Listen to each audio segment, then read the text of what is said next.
In section 8.5, we're going to use the law of sines and the law of cosines. So for example, engineers can use the law of sines and cosines to solve construction problems. If you notice the Leaning Tower of Pisa, the tower does not form a right angle with the ground. So the engineers have to work with triangles that are not right triangles. So why is that important? Because up until today, you have actually used trig ratios with right triangles, and they only work with right triangles. But now, you're going to start talking about any triangle. So to do this, you will need to calculate trig ratios for angle measures up to 180 degrees. So you're going to use the calculator to find these values. In example 1, it just goes to show once again how you can use a calculator to find each trig ratio. You plug it into your calculator, and in this case we rounded the nearest hundredth. If you plugged sine of 135 degrees in, you should get approximately 71 hundredths. And so on for B and C. So now we're going to look at the altitude of a triangle.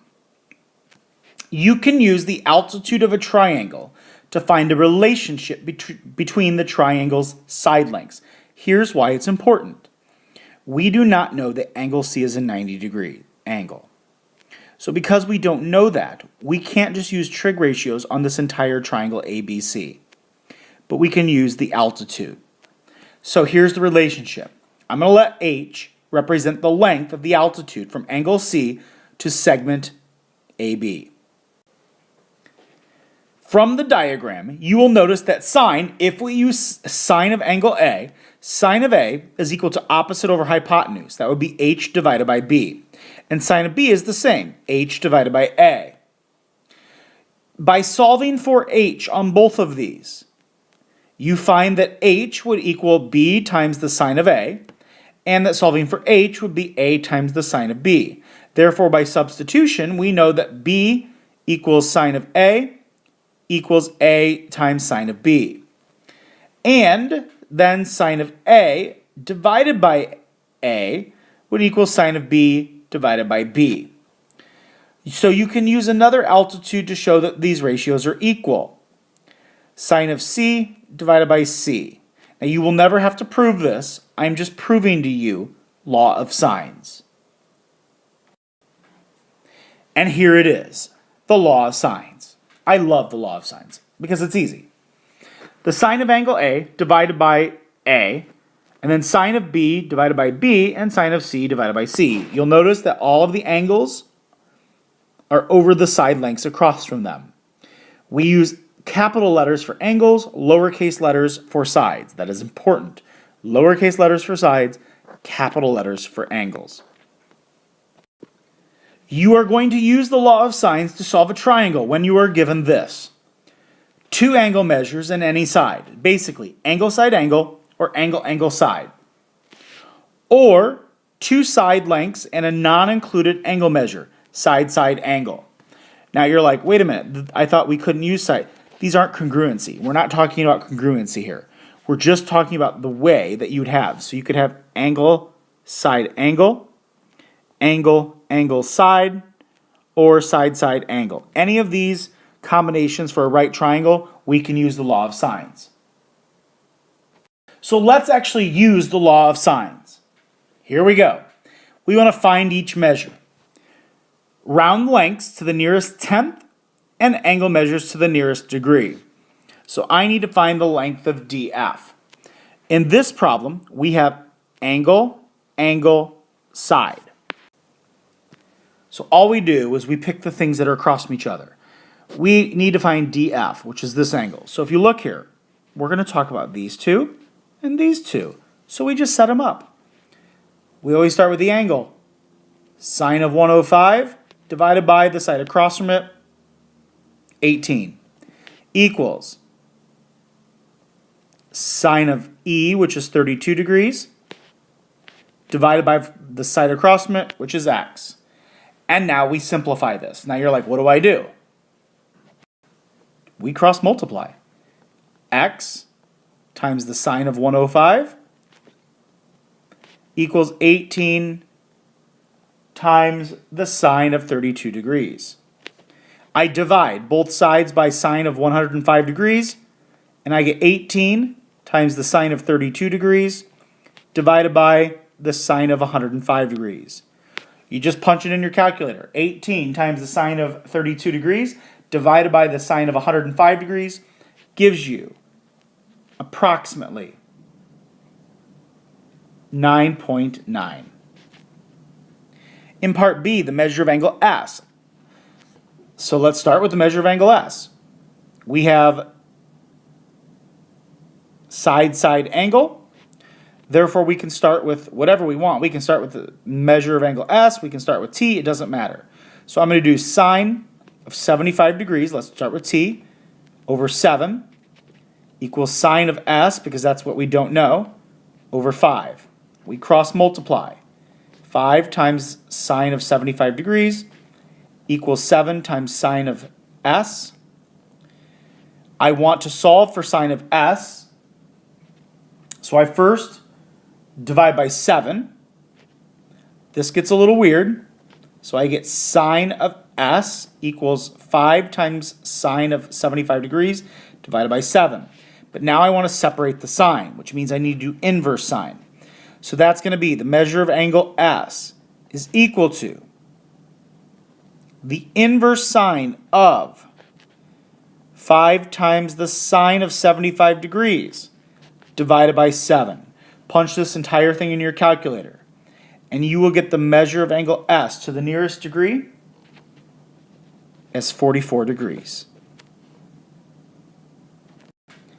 If you want to skip all of this, you can skip all of this. It's completely up to you.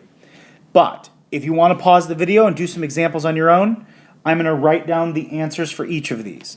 So 2A is 34.9, 2B is 29 degrees, 26 degrees, and 17.7 degrees. Oh, not degrees, just 17.7. Now, the law of sines cannot be used to solve every triangle. If you know two lengths and the included angle measures, or if you know all three sides, you cannot use the law of sines. Instead, you're going to use the law of cosines. And here it is, the law of cosines. The law of cosines says that for any triangle, ABC, with the side lengths A, B, and C, you can do this. This does get a little weird, and you're going to have to memorize this. But once you develop the pattern, it's okay. So just think of it this way. Side A ends with angle A, side B ends with angle B, and side C ends with angle C. So here we go. A squared equals the other two sides squared and added together. So A squared equals B squared plus C squared. Then you subtract 2, and then you take the two sides that are here.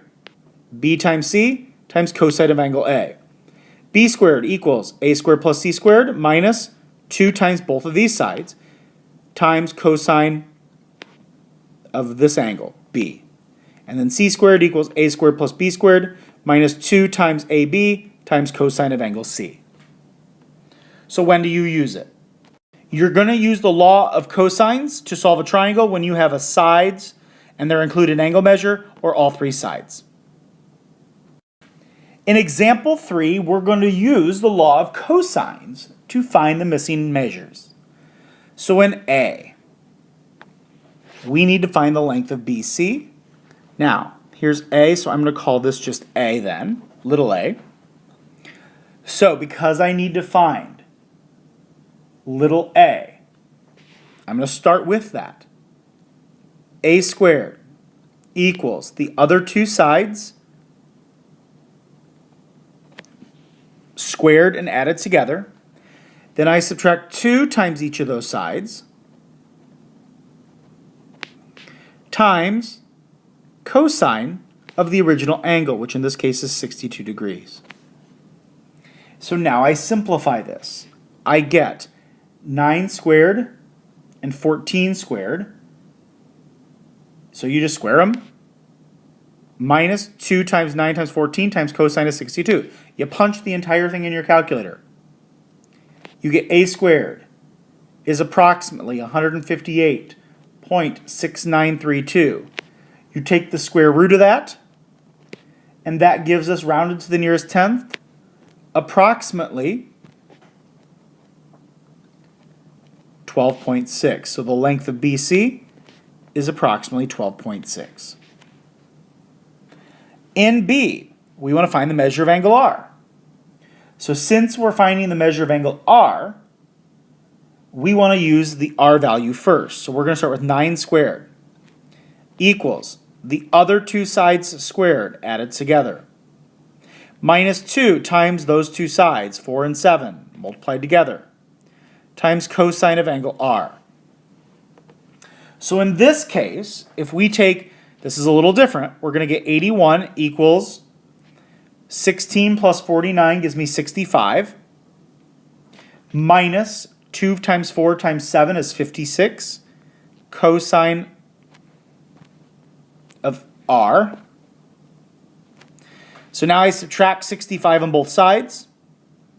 That gives me 16 equals negative 56 cosine of R. I divide both sides by negative 56. That gives me negative 16 56 equals cosine of R.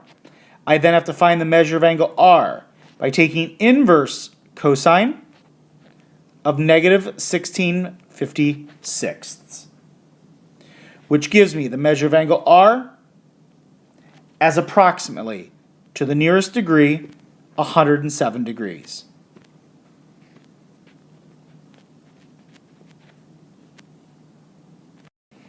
If you want to do some on your own, here are some examples using the law of cosines and their answers. Otherwise, you can skip this part of the video. Example number 4 is your application problem. The Leaning Tower of Pisa is 56 meters tall. In 1999, the tower made a 100-degree angle to the ground. To stabilize the tower, an engineer considered attaching a cable from the top of the tower to the point, or to a point, that is 40 meters from the base of the Leaning Tower of Pisa. How long would the cable be, and what angle would it make with the ground? Round the length to the nearest tenth and the angle measure to the nearest degree. That means we are going to need to find, actually I'm not going to use x, we're going to have to find sine length B, and we're going to have to find the measure of angle A. Now in this case, if you start with the length of B, we don't have enough information to use the law of sines because we have 100 degrees over B, but then we don't have anything for across from 56. So we are going to have to find B, we're going to have to use the law of cosines. So to find B, B squared equals what?